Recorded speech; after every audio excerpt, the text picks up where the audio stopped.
I had absolutely no second thoughts about putting on a long sleeve shirt today, knowing that I live in the desert. But it's fine. It's a little breezy today. I mean, I'm definitely warm, but it's not bad. It is very sunny though. I will not be wearing this all day because I know for a fact that I am going to sweat. If you are new here, welcome to the Club of for Learning and for Healing. I am your host, the Real Mel B, and this is the Thought Daughter podcast. Today, I wanted to talk about something that I know everybody has a say in: social media. And I'm going to offer some really interesting perspectives, especially as somebody that does social media, has done social media for like the last 3 years, 3 years now. I think it's 3 years now. And kind of my takes with social media as a whole. A big thing that I want to touch on is the pros and the cons. And mind you, there is not really a definitive place that we're getting to in this podcast today. I am not here to tell you that social media is good, social media is bad. I am here to tell the blatant truth, the both sides of the coin, the duality of social media and how it has like astronomically helped us, but also astronomically harmed us in the most insane ways. Do I feel like social media has more cons than pros? Maybe a little bit, but the pros are so big and have done so much for our society as a whole.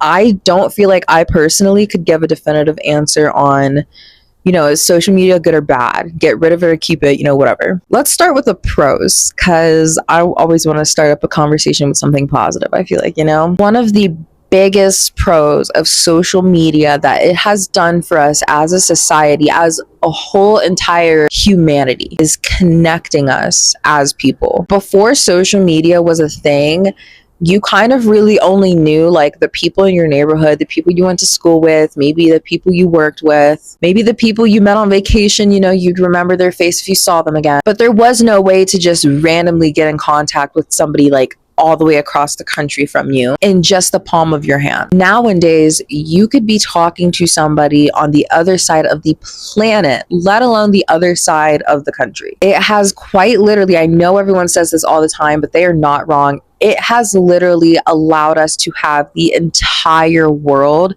at our fingertips. You could look up almost anything from almost anywhere, depending on the country you're at. You have access to talk to people, to see interpersonally, kind of like people's lives by like following different accounts, watching people's stories, liking their posts, which is also really nice too, because it's allowed us to share our lives with, all these different people that we meet, with all of our friends. If you move states, you're able to, have friends that follow you on social media in your hometown and in your new state, and you're able to connect all of that together. You're able to bring your world and the rest of the world all in one place. And there's a lot of instances where people have met really real friends and like people from online. And let me say this real quick. You do need to have a sense of internet safety, you guys. Do not just be meeting up with strangers offline.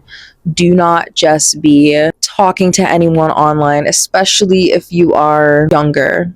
I don't believe I have anyone under the age of 18 that watches my content, but in the rare case that there is, even if you're over 18, please just don't be meeting with strangers off the internet. I feel like that's why Tinder and different things like that always sort of kind of like tripped me out a little bit, because I'm like, I'm like meeting up with a stranger online. I don't know. It's definitely a bit of a con in and of itself, but I will say, after saying that, there are a lot of instances where people have met people from online and they ended up being amazing friends. I know people that even play video games. I know video games isn't really considered social media. I believe it is almost a form of like entertainment mixed with a social platform, because there's like chat rooms and stuff on video games. And I know so many people who have played video games with people for years, and they get up and they meet one day and they are like friends, and they met them offline, and there are ways to go about being safe with meeting up with people online if you are going to, like, if you're going to some sort of like outing that you just read about, etc.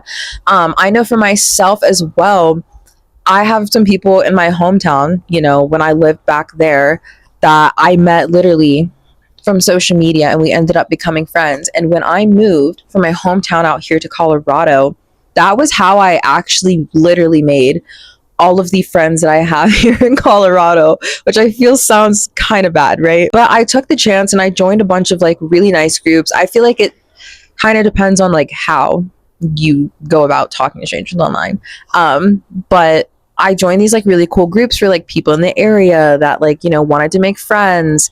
And I ended up meeting all the amazing friends that I have and, looking for certain signs and seeing, okay, I think this person might actually be like who they say they are, right? But that aspect of connecting people is a really good thing because you see it as people growing, their career, people using it as marketing and they get, different customers and things like that. People can make actual meaningful relationships and friendships. People can get job opportunities through social media. It's a really good resource to connect people. We have advocacy pages, all these things where people can get together and talk about things that matter in our world, right? And another thing that social media has done is it allowed a whole new set of jobs. Ever since the rise of influencers on either Instagram or YouTube, it started to allow this space where people could now realize that anyone can make money online. And I really do mean when I say anyone, because there is always a way to make money online. We know like of a few ways that are very popular nowadays. Anything from like reselling clothes on like Depop, things like that. You have sites like OnlyFans. You have people who, do like TikTok affiliate and things like that. There's so many ways to make money online. Sell your stuff, do whatever. There's so many ways, which has allowed a lot of people to create this job opportunity for themselves, to create this life for themselves where everything is funded by what they post online. I mean, I definitely can speak from that from experience, obviously. Understanding, after my first time getting paid from posting something online, you guys, it definitely changes your perspective on that aspect of social media. Like, wow, really anyone can make money online. That's crazy. But crazy in a good way, because I feel like that saved a lot of people from not living the life that they were meant for. It allowed a lot of people the privilege and the opportunity to live the life that they want. I feel like social media is also really good for information and like news. And let me say, I say that semi lightly, maybe fully lightly. Do not, and I mean do not, just blindly believe anything you read on the internet, on social media. You see something on TikTok, dear God, oh my God, if you see it on TikTok and that's all that you see it on and you don't look into it anymore, keep your mouth shut. Do not just believe what you see on TikTok or Instagram. So many people do that nowadays and it actually drives me insane. You can definitely like see the information, and that's what I mean when I say social media is good for information. There have been things that I did not know was going on, and then I saw a post or something on social media about it. I did not just blindly believe it though. I took that information to Google. I started researching all these websites, reading all these different things to figure out, like what's real or what's just people posting stuff on social media, because things like that happen all the time. But in the aspect of kind of like a lot more people getting to know about world issues and world events and things that happen from simply seeing, social media posts. People now have access to knowing about things that they probably would not have known about if it weren't for social media, which has also, I think, brought a really good amount of awareness to really important issues because now more people are able to learn about these stories. But again, anything you see on social media, before you just believe it, please take it to Google or whatever and do some research. I don't know if they still teach this in schools, but you're supposed to have 5 sources minimum, okay, that support your claim, that support your stance on an issue. So if you guys see something on social media and you're wondering about it, you don't know if it's real, you need to go to Google, you need to look it up, and you need to read 5 different websites that talk about this issue. I encourage you to do one unbiased completely, one that's leaning one way, or 2 that's leaning one way, and then 2 that's leaning the other way. You can understand both perspectives, you can see the facts of the situation, and then you can properly formulate a solid opinion. And you'll know what you're talking about, and you'll have facts to back it up. I'm not gonna lie, I feel like that's kind of all the pros that I can think of. But do you guys understand and see how that is such a big pro. Like, we've connected the entire planet. But the cons of social media are definitely some rough cons. So in the same way that I said it's a pro that you have the whole world at your fingertips, it is a huge con that you have everything, whole world, anything you can think of to look up at your fingertips. Let me date myself real quick. I'm 23 years old and I was born in 2003. The things on the internet when I was a kid, when I was growing up, that I had access to, I would never give my child a device or any way that they could access the internet. That's saying if the internet is still the same today as it was back when I was a kid. I do think the internet is a little bit safer nowadays than when I was a kid. Because when I was a kid, let me tell you guys, best.com. That is like all I'm gonna say. If you know anything about that, or when its chain mails got sent through Snapchat, that is exactly what I'm talking about. It's banned. So I'm gonna look it up. But I don't want to get too into it, but let's say it's very, like, desensitizing, traumatic for, I guess, some people, very desensitizing for a lot of other people. But it was so, like, you could look it up on Google and then click on the website and then go to the website and see very horrific things. I remember when clips from videos from that site would get passed around through our Snapchats, and you would get a snap from someone random, click on this video, and if you know the exact video I'm talking about. You have, adult websites. And when I was a kid, I knew so many kids in my class that just got access to the most explicit adult site possible. And that's another thing. Chainmail, if you can't tell, was like really big in my day. I don't even think that's a thing now. But another chainmail that would happen would literally be the one guy, if you know what I mean. We get sent to people, and you would open that Snapchat or that DM and you would be like, oh my God, my eyeballs. My point is, there's a lot of things, that I would not want kids or anyone really to have access to on the internet. We have, social media pages that promote certain disorders and things like that. And all of that, I need people to understand how actually extremely damaging that is to see. I grew up in the Tumblr era where we had like all of these crazy things. I don't want to name them. You would have a lot of social media pages that promoted really bad disorders and really bad habits too. And that is really damaging and crazy to see how people can like speak in those spaces. And I know, especially for my generation, I am elder Gen Z, it affected us like very badly. I feel like everyone wants to make fun of Gen Z because, oh, you guys are like mentally fucked. But like, no, actually, how about you see what happened to us? The things we had access to and the things we saw on the internet, how hateful people can be towards their own bodies, towards each other, like the things you will hear people say on the internet. All of that was extremely mentally damaging to my generation because we had all of this stuff getting fed into our heads during our developmental years. And it's putting all of these like crazy ideas about how we view ourselves and everything else in our life. And it affected us very badly. Nowadays, you get like banned and, penalized for saying certain things on the internet, on social media apps, which I am happy about. Don't get me wrong. I love that because, like I said, when I was a kid, the internet wasn't safe. You were able to really say anything. And I know some things, it sucks. I guess we can't say online for real anymore.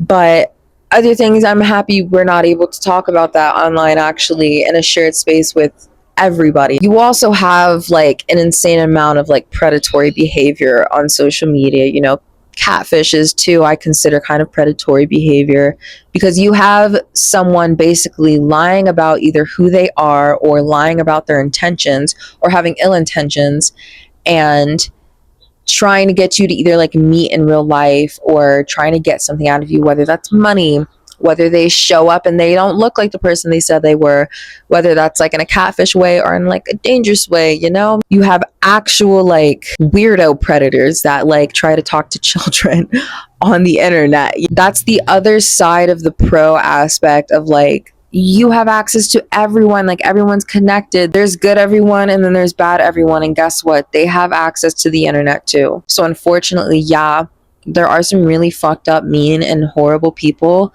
on the internet. So you have to 100% be careful. And also you have to take care of your mental and like be careful with what you're ingesting on social media, because that can give you insecurities. That can make you, overthink everything in your life. That can make you view yourself in a very mean way. We should be viewing ourselves in a kind and loving way. There's a lot of love on social media and like shared spaces where there's support, but there is also a lot of hate on social media. Everyone's so brave behind a phone, You always need to protect your mental and your peace. So if social media ever gets too much, it is not against the law. The world is not going to fall apart if you take a break.